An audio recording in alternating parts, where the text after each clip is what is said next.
സ്നേഹം നിറഞ്ഞ പ്രേക്ഷകർക്ക് പുതിയൊരു വീഡിയോയിലേക്ക് ഹാർദവമായ സ്വാഗതം. ഇന്നത്തെ വീഡിയോയിൽ പറയാൻ ഉദ്ദേശിക്കുന്ന കാര്യങ്ങൾ യൂട്യൂബിൽ നമ്മൾ ചെയ്യാൻ പാടില്ലാത്ത കാര്യങ്ങൾ എന്ന് പറഞ്ഞുകൊണ്ട് ഞാനൊരു വീഡിയോ ഇട്ടിരുന്നു. അതിൻ്റെ ഒരു തുടർച്ച എന്നോണമാണ് ഈ വീഡിയോ ഞാൻ ചെയ്യുന്നത്. നമ്മൾ സ്ഥിരമായി വീഡിയോ ചെയ്യുന്നതിൻ്റെ പ്രാധാന്യത്തെക്കുറിച്ചാണ് ഞാൻ ഈ വീഡിയോയിലൂടെ നിങ്ങൾക്ക് മുമ്പിൽ പറയാൻ ഉദ്ദേശിക്കുന്നു.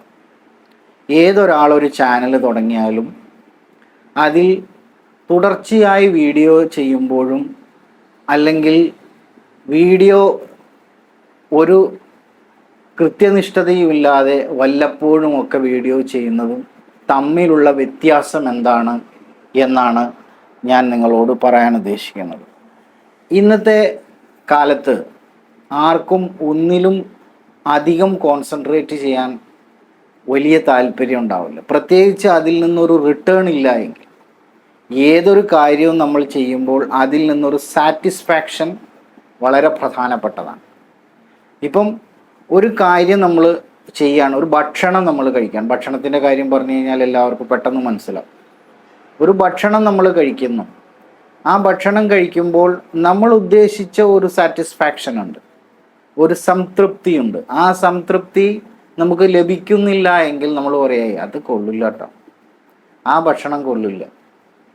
അല്ലെങ്കിൽ നമ്മൾ ഏതെങ്കിലും ഹോട്ടലിൽ നിന്ന് കയറി ഒരു ഭക്ഷണം കഴിച്ചു, അത്ര പോരാ, ഞാൻ മുമ്പ് കഴിച്ചത്ര പോരാ. ഇതിന് ചിലപ്പോൾ ആ അന്നത്തെ ദിവസം അവിടെ ഉണ്ടാക്കിയ ഭക്ഷണത്തിൽ എന്തെങ്കിലും രുചിക്കൂട്ടുകളിൽ വ്യത്യാസം വന്നിരിക്കാം, അല്ലെങ്കിൽ നമ്മളുടെ അപ്പോഴത്തെ മെൻറ്റാലിറ്റി ആയിരിക്കാം കാരണം, അല്ലെങ്കിൽ അപ്പോൾ അവർ സെർവ് ചെയ്ത രീതി നമുക്ക് ഇഷ്ടപ്പെട്ടിട്ടുണ്ടാവില്ല, അല്ലെങ്കിൽ അതിലേതെങ്കിലും ഒരു ഇൻഗ്രീഡിയൻറ്റ് നമുക്ക് ഇഷ്ടപ്പെട്ടിട്ടുണ്ടാവില്ല. അങ്ങനെ പല പല കാരണങ്ങളുണ്ടാകാം. എങ്കിലും സംതൃപ്തി കിട്ടിയില്ല എങ്കിൽ പിന്നീട് അത് തുടരാൻ ആർക്കും സാധ്യമല്ല, പിന്നീട് ആ ഹോട്ടലിലേക്ക് പോകാൻ ആർക്കും സാധ്യം. എന്നതുപോലെ തന്നെയാണ് ഒരു വീഡിയോ ചെയ്യുന്ന ആളെ സംബന്ധിച്ചിടത്തോളം അയാൾക്ക് അല്പം ലൈക്കും അല്പം ഷെയറും അല്പം വ്യൂസും കിട്ടിയാൽ മാത്രമേ തുടർന്നും ആ പണി ചെയ്യാൻ അദ്ദേഹത്തിന് താല്പര്യം ഉണ്ടാവുകയുള്ളൂ. എന്ന് കരുതി എനിക്ക് വ്യൂസൊന്നുമില്ല, എനിക്ക് ലൈക്ക് കിട്ടുന്നില്ല, എനിക്ക് ഷെയറും കിട്ടുന്നില്ല, ലൈക്കും കിട്ടുന്നില്ല, സബ്സ്ക്രൈബറും വരുന്നില്ല എന്ന് കരുതി നിങ്ങൾ അവിടെ ഡ്രോപ്പ് ചെയ്താൽ എന്താ സംഭവിക്കുക? ഉള്ളതും കൂടി ഇല്ലാതാവും. നിങ്ങൾക്കിപ്പോൾ 500 സബ്സ്ക്രൈബറേ ഉള്ളൂ, നിങ്ങൾ 2-3 മാസത്തേക്ക് വീഡിയോ തന്നെ ചെയ്തില്ല എങ്കിൽ തീർച്ചയായും നിങ്ങളുടെ ആ 500-ൽ നിന്ന് ഒരു 10-20 സബ്സ്ക്രൈബറെങ്കിലും വീണുപോകും. എന്താ? അവരിത് സബ്സ്ക്രൈബ് ചെയ്ത് വെച്ചത് എന്തൊക്കെയോ ഉദ്ദേശം വെച്ചുകൊണ്ടാണ്. ആ ഉദ്ദേശങ്ങളൊന്നും നടക്കുന്നില്ല, നിങ്ങളിൽ നിന്നൊന്നും കിട്ടുന്നില്ല. പിന്നെ എന്തിനാണ് അവരവിടെ വന്ന് നിൽക്കണം?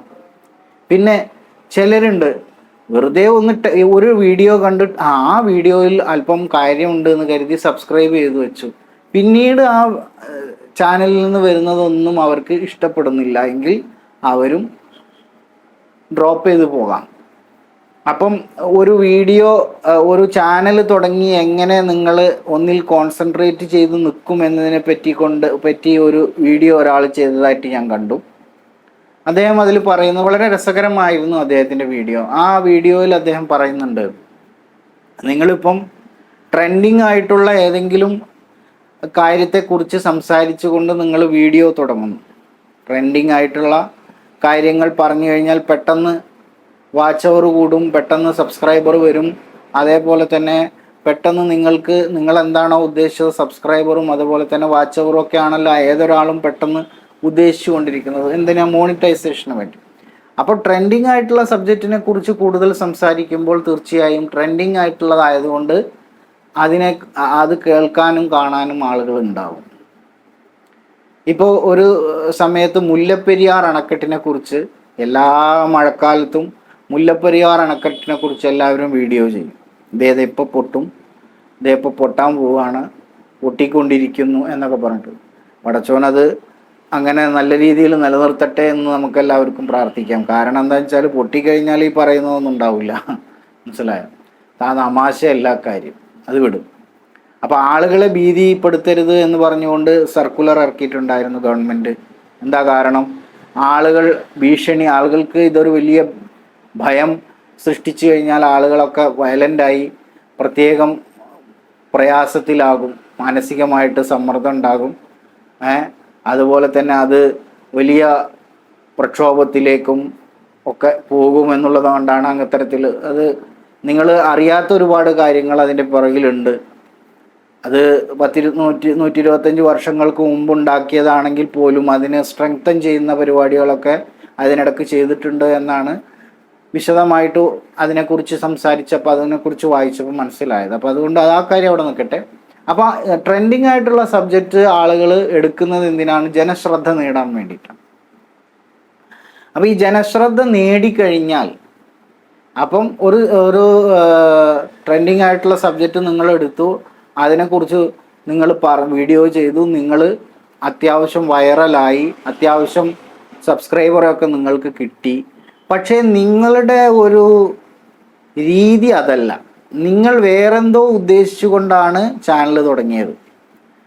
അപ്പം നിങ്ങൾക്ക് തൽക്കാലം അതിനെക്കുറിച്ചൊന്നും അപ്പോൾ നിങ്ങൾക്ക് കിട്ടാത്തത് കൊണ്ടാണ് നിങ്ങൾ ഈ ട്രെൻഡിങ് സബ്ജക്റ്റിനെ കുറിച്ച് പറഞ്ഞത്. പക്ഷെ നിങ്ങൾക്ക് ഇഷ്ടം വേറെന്തോ ആണ്.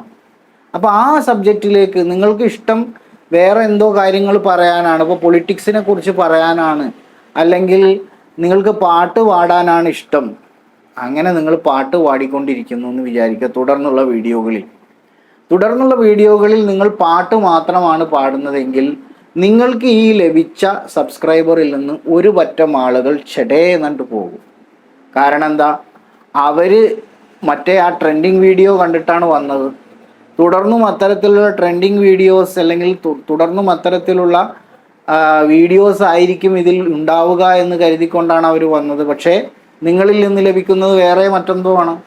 പക്ഷേ നിങ്ങൾക്ക് 1500 1600 സബ്സ്ക്രൈബർ ആയി എന്ന് വിചാരിക്കട്ടെ. അതിൽ നിന്നൊരു 500 പോയാൽ നിങ്ങൾക്ക് വിഷയമില്ല. 1000 സബ്സ്ക്രൈബർ നിങ്ങൾക്കുണ്ട്, പോകാത്ത 1000 സബ്സ്ക്രൈബർ ഉണ്ട്.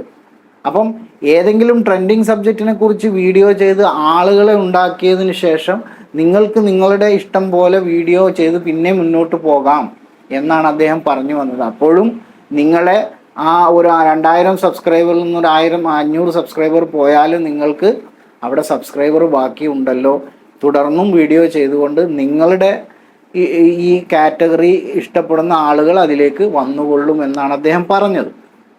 അപ്പം ഞാൻ പറയണത് എന്താണെന്ന് വെച്ചാൽ, നിങ്ങളെല്ലാവരും ഒരിക്കൽ വീഡിയോ ചെയ്ത് ഒരു യൂട്യൂബർ ആകണം, അല്ലെങ്കിൽ യൂട്യൂബിൽ നിന്ന് വരുമാനം ഉണ്ടാക്കണം, അല്ലെങ്കിൽ യൂട്യൂബ് ആണ് എൻ്റെ കരിയർ എന്നൊക്കെ മനസ്സിലാക്കുകയാണെന്നുണ്ടെങ്കിൽ യൂട്യൂബിൽ തുടർന്നും വീഡിയോ ചെയ്തുകൊണ്ടേയിരിക്കുക. എങ്കിൽ മാത്രമേ ഇതിൽ നിന്ന് മാറ്റങ്ങൾ ഉണ്ടാവുള്ളൂ. ഞാൻ പറഞ്ഞു, നിങ്ങൾക്ക് ഈ ഒരു ചാനലിൽ നിന്ന് വ്യൂസ് വരുന്നില്ല, അല്ലെങ്കിൽ ഒരു ചാനലിൽ നിന്ന് നിങ്ങൾക്ക് കൂടുതൽ വാച്ച് അവർ ഉണ്ടാകുന്നില്ല, സബ്സ്ക്രൈബറെ കിട്ടുന്നില്ല എന്നുണ്ടെങ്കിൽ നിങ്ങൾ ആ ചാനലിനോടൊപ്പം തന്നെ വേറൊരു ചാനലും കൂടി സ്റ്റാർട്ട് ചെയ്തോളൂ. അതിനെന്താ പ്രശ്നം? ഇതിലൊരു ദിവസം വീഡിയോ ചെയ്യുന്നു, അതിൽ വേറൊരു ദിവസം വീഡിയോ ചെയ്യുന്നു, അതങ്ങ് പൊക്കോട്ടെ. അപ്പോൾ തീർച്ചയായും പുതിയ ചാനലിൽ നിങ്ങളെ പഴയ ചാനലിനേക്കാൾ വേഗത്തിൽ ആളുകൾ വരുന്നത് കാണാം. എല്ലാ ചാനലും ഒരുപോലെ ആയിക്കൊള്ളണമെന്നില്ല, എല്ലാ ചാനലിലും ഒരുപോലെ ആകില്ല, എല്ലാ ചാനലും ഒരേപോലെ മോശമാവില്ല. നിങ്ങളുടെ പുതിയ ചാനലിൽ കൂടുതൽ ആളുകൾ വരുന്നത് കാണാമെന്ന് എൻ്റെ അനുഭവത്തിലൂടെയാണ് ഞാൻ നിങ്ങളോട് പറയുന്നത്. നിങ്ങൾ അതൊന്ന് ചെയ്ത് നോക്കൂ. അപ്പോൾ നിങ്ങൾ വീഡിയോ ഇടുന്നത് നിർത്തി കഴിഞ്ഞാൽ ഉള്ള ആളുകളും കൂടി പോകും. അതാണ് ഈ വീഡിയോയിലൂടെ നിങ്ങളോട് പറയാനുള്ളത്. Thank you for watching. Have A wonderful day. Share ചെയ്യുക, ലൈക്ക് ചെയ്യുക, സബ്സ്ക്രൈബ് ചെയ്യാത്തവരെല്ലാവരും സബ്സ്ക്രൈബ് ചെയ്യുക. Thank you for watching. Have A wonderful day.